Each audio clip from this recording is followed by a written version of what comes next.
Yes, good morning, students. How are you? Myself, Radhishyam sir. Dear children, from today, your new syllabus of half-yearly exam syllabus going on start, and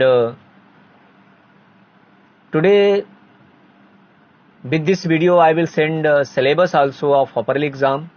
That syllabus, the chapters which I mention in the half-yearly exam, these chapters you will write. Any syllabus of the half-yearly exam you will mention in your notebooks before starting the question answers of the first chapter of the half-yearly exam. This chapter I am going to start. The first chapter is the Delhi Sultanate. It is the first chapter of the half-yearly exam. ये पहला आपका अर्धवार्षिक परीक्षा का सबसे पहला chapter है जो आज मैं स्टार्ट करने जा रहा हूं. इससे पहले मैं आपको आज सिलेबस भी सेंड करूंगा और ये सिलेबस सभी बच्चे छात्र अपनी नोटबुक यानी उत्तर पुस्तिका पर जो है राइट करेंगे, लिखेंगे. तो dear children, let's we start. The chapter title is the Delhi Sultanate. Right?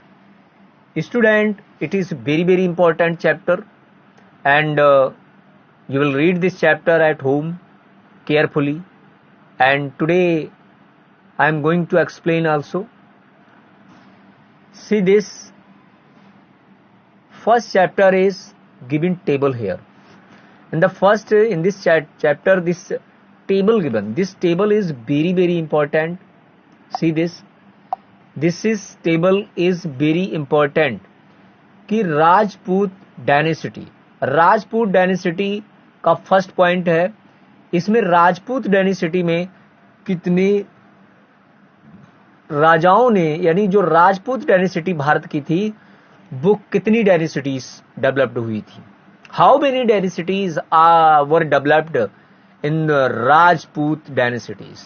तो नंबर 1 तोमर्स और number 2 Chauhans. Dear student, these are two important Rajput Hindu dynasties were developed in India. Number 1 Tomar and Chauhan. Right? Tomar, and these are early 12th century. 1165. See this, 1165, and 1100 to 30 means अंगा पाला, यानी तोमर डायनेसिटीज को develop करने का जो founder था वो अंगपाल था, और अंगपाल एक हिंदू राजा था जिसने तोमर डायनेसिटीज को डेवलप किया था. और ये 1130 यानी 1130 टू टिल 1145 तक ये रन अप हुआ. इसके बाद दूसरा Chauhans. The founder of Chauhan dynasty Prithviraj Chauhan, 1175 to till 1195. Second one early Turk dynasties rulers.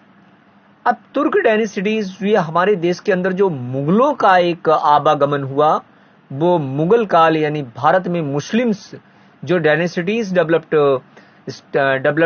हुई होना स्टार्ट हुआ वो 1206 यानी 1206 से लेकर 1290 तक यहाँ पर तुर्कों का भी बहुत बड़ा बोलबाला रहा.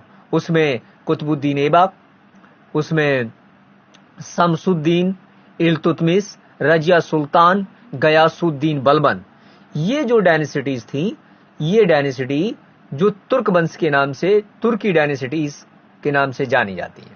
तो number 1 Rajput dynasty, number 2 early Turkish dynasty, तो तुर्कियों की जो डायनेसिटी थी.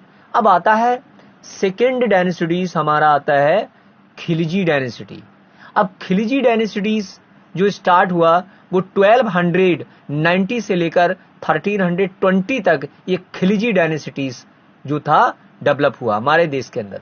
इसमें सबसे पहला इसका फाउंडर खिलजी डायनेसिटीज में जो नंबर 1 जलालुद्दीन खिलजी एंड अलाउद्दीन खिलजी, ये दो व्यक्ति जो थे, जो मुस्लिम जो थे, ये जो इस्लामिक जो फाउंडर्स इन्वेडर्स थे, उन्होंने हमारे देश में खिलजी डायनेसिटीज का डेवलपमेंट किया।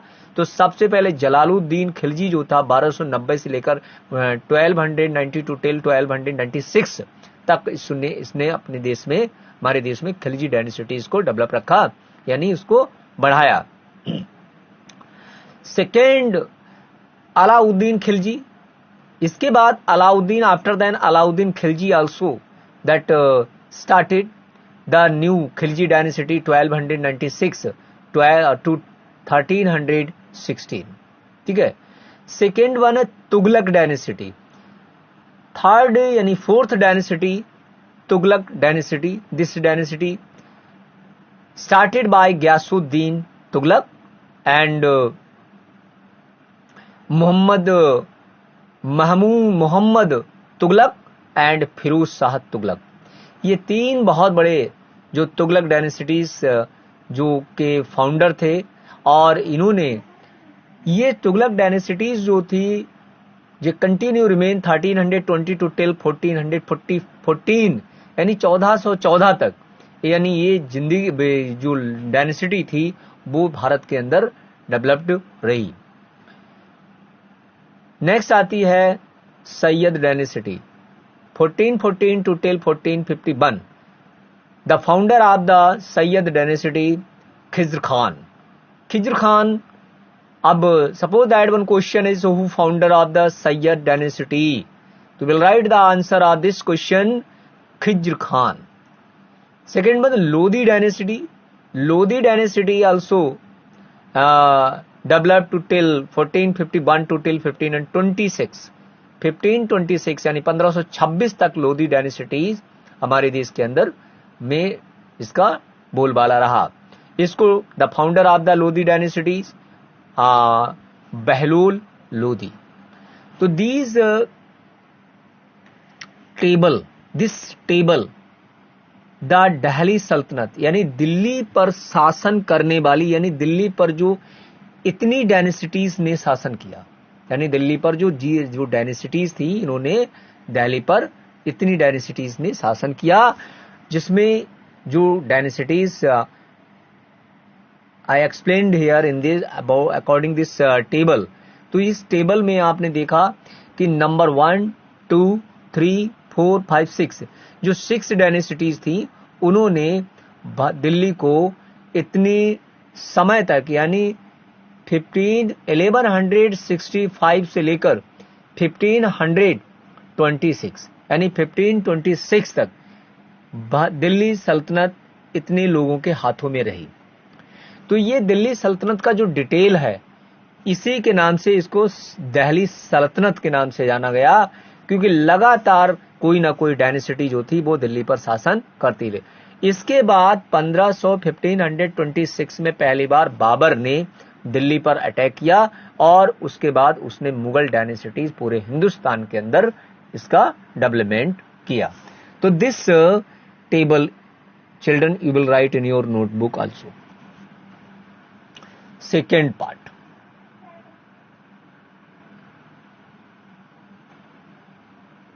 सेकेंड पार्ट देखिए। अब स्टार्टिंग से हम चलते हैं। The table took at the Delhi first become the capital of the kingdom under the Tomar Rajput। First time Delhi ruled by the Tomar Rajput, यानी सबसे पहली बार जो दिल्ली स्टार्टिंग में जो दिल्ली की राजधानी यानी दिल्ली को कैपिटल के रूप में जो डेवलपमेंट किया गया, वो तोमर डायनेसिटी के राजपूत राजाओं ने, यानी अंगपाल नाम के राजा ने इसका डेवलपमेंट किया था। उबरता defeated in the middle of the 12th century by the Chauhans, also refer to the चाहमांस। इसके बाद जो था चौहान वंश के राजाओं ने शासन किया। Of the Ajmer it was the under the Tomars and Chauhans the Delhi became the important commercial centre. इनके जमाने में दिल्ली जो था वो बहुत बड़ा एक कॉमर्शियल यानी वाणिज्य क्षेत्र के नाम से, वाणिज्य शहर के नाम से जाना जाने लगा। मैनी रिच जैना merchants lived in the city. इसमें बहुत से जैन मर्चेंट्स जो भी रहा करते थे, निवास करते थे, और कुछ दूसरे देशों से भी लोग व्यापारी गण आकर यहां पर अपना प्लेसमेंट ले लेते थे। Lived this constructed the several temples. उन्होंने बहुत से मंदिरों का निर्माण कराया। कॉइन्स बहुत से सिक्कों का प्रचलन कराया। And minted here called the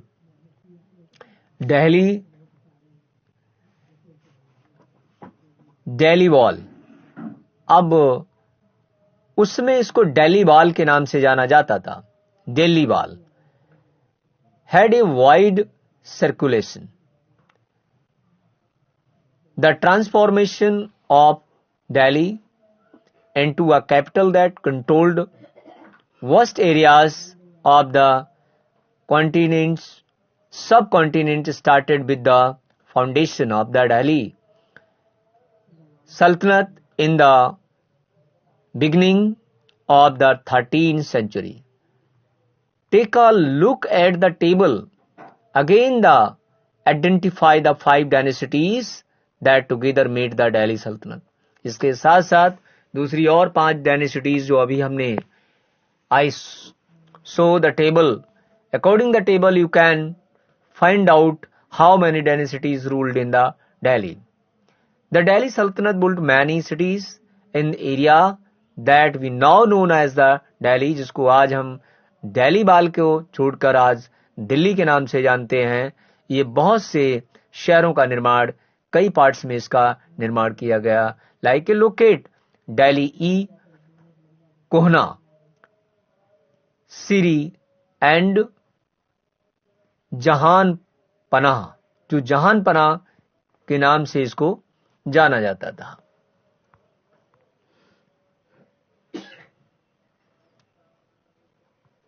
next see this.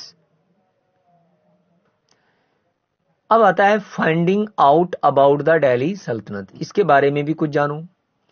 Although the inscriptions, coins and architectures provide a lot of information, especially valuable are histories, Turkish singular, तवारिस यानी प्लूरल, तारीख एंड तवारीख। अब इसमें बताना है कि coins and architectures provide a lot of information. यहां पर जो आर्किटेक्चर्स थे और यहां का आर्किटेक्चर, इंस्क्रिप्शन और सिक्के बहुत सी नॉलेज हमको प्रदान करते हैं। दिल्ली की जो जानकारी हमको यहां के भवन निर्माण की कला, भवनों में, बिल्डिंगों में जो लिखा गया था, उससे पता लगता है। वो हमें बहुत से इतिहास की जानकारी मिलती है। Specially valuable are histories like a tarikh means होता है सिंगुलर और तवारीख मीन्स होता है plural. Written in the Persian, the language of the administration under the Delhi Sultanate. The others of the Tawarikh were turned man, secretaries, administrators, poets, and courtiers, who both recounted recounted events and advised rulers on the governance, emphasizing the importance of the just rulers. ये लोग जो राजा महाराजाओं को विशेष जानकारी रखते थे और राजा महाराजाओं को ये जानकारी प्रदान कराते थे। आगे आता है फकरी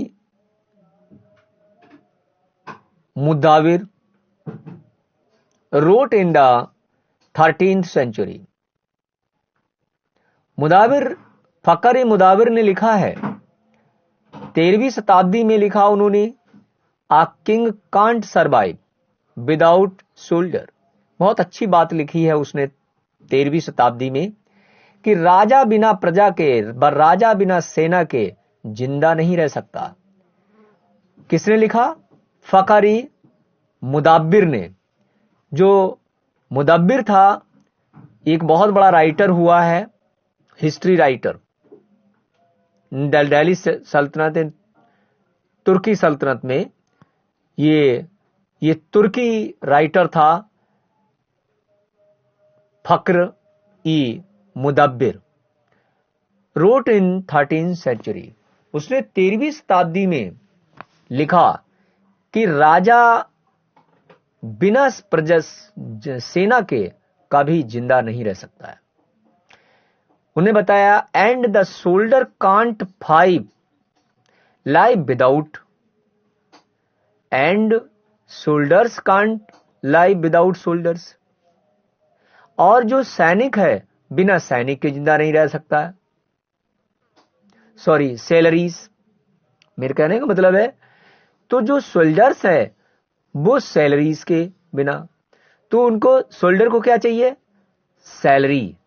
तो बिना सैलरी के सैनिक जिंदा नहीं रहता है। Salary come from the revenue collected from pheasant. Salary कहां से आती थी? वो उसको कलेक्ट करते थे हम किसानों से।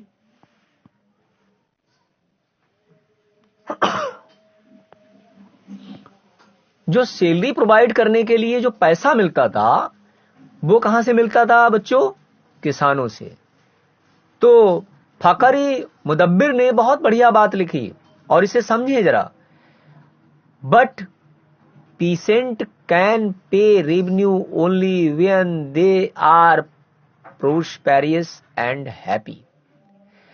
अब देखिए कि एक किसान जो होता था वो कैन पे रेवेन्यू, यानी वो रेवेन्यू भी देता था, यानी कर भी देता था, भूमि कर यानी टैक्स चुकाता था, only when they are prosperous and happy. वो अपनी सारी चीजों को, अपनी ड्यूटी को निभाते हुए भी खुश रहता था। किसान को किसी से मिलता नहीं था। This happens when the king promotes justice and honest governance। इसी के सहारे एक सही राजा अपना राज्य चलाता था। तो आज हमारे देश में क्या है? राजा, सेना और किसान। मंत्री सैनिक पर आधारित है और सैनिक सैलरी पर और सैलरी किसान पर। अब देखिए कि इसमें सबसे ज्यादा इंपॉर्टेंस किसकी होती है? कौन है इंपॉर्टेंट? किसान। इसलिए उसको फादर ऑफ लैंड यानी फादर ऑफ कंट्री बोला जाता है। उस पर डिपेंड करता है सेना, उस पर डिपेंड करता है राजा, उस पर डिपेंड करता है देश। अगर राजा नहीं होगा, सेना नहीं होगी, तो राजा कहां से होगा? और राजा नहीं होगा तो देश कहां से होगा? और देश नहीं होगा तो फिर सारा सब कुछ खत्म हो जाएगा। लेकिन इस देश को चलाने की जो जड़ है वो हमारा देश का किसान है। Keep the following additional. तो dear student, I am giving you advice to you कि this notes you will write in your notebook, the circle of justice, यानी फखरुद्दीन का लेख अपनी कॉपी पर नोट करेंगे कि ये बहुत इंपॉर्टेंट है.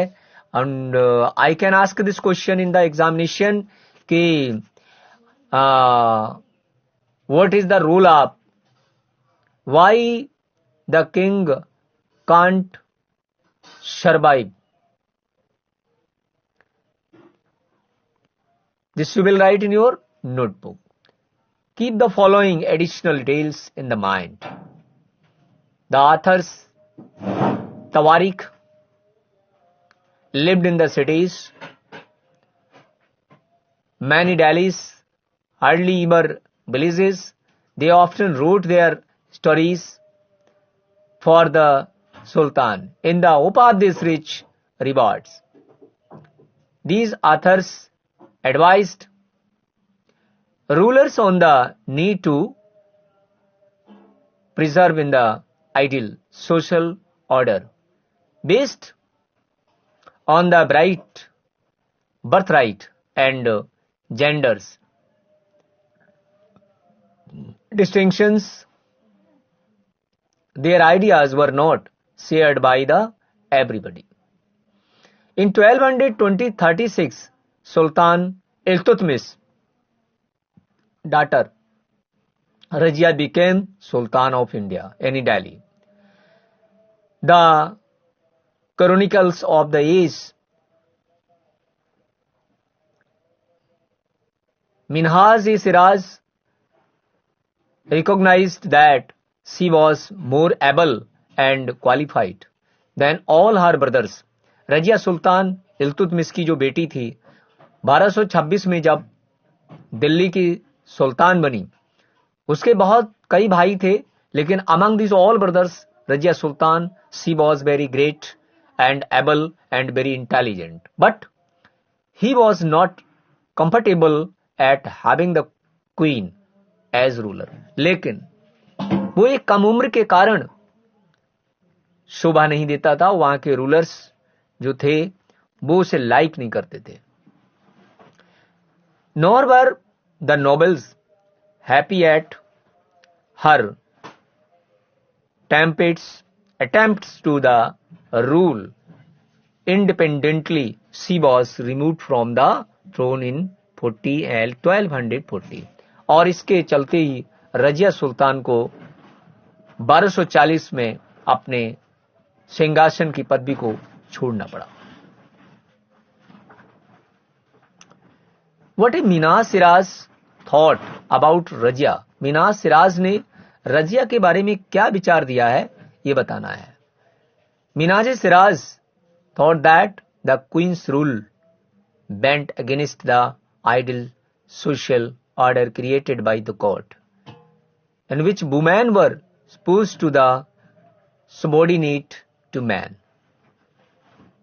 He therefore asked in the register of the gods creation, since the count of didn't fall under the column of man, how did she gain? She gained from this all a reason and excellent qualities. On her inscriptions and coins, Rajia mentioned that she was the daughter of the Sultan Iltutmish. This was contrast to the queen Rudharma Devi. Rudharma Devi means 1262 to 1289 of the Kakatiya dynasties of the Warangal, part of the modern Andhra Pradesh. Rudharma Devi changed her name on the inscription and printed she was man, another queen, and Didda ruled in the Kashmir. So dear student, this statement, what Minhaj-e-Siraz thought about the Rajia, this statement every student will write in your notebook. Second part, this notes given by the Fakhri मुदब्बिर, इसका notes you will write in your notebook, and these full table of the Delhi Sultanate you will write in your notebook. Thank you dear student.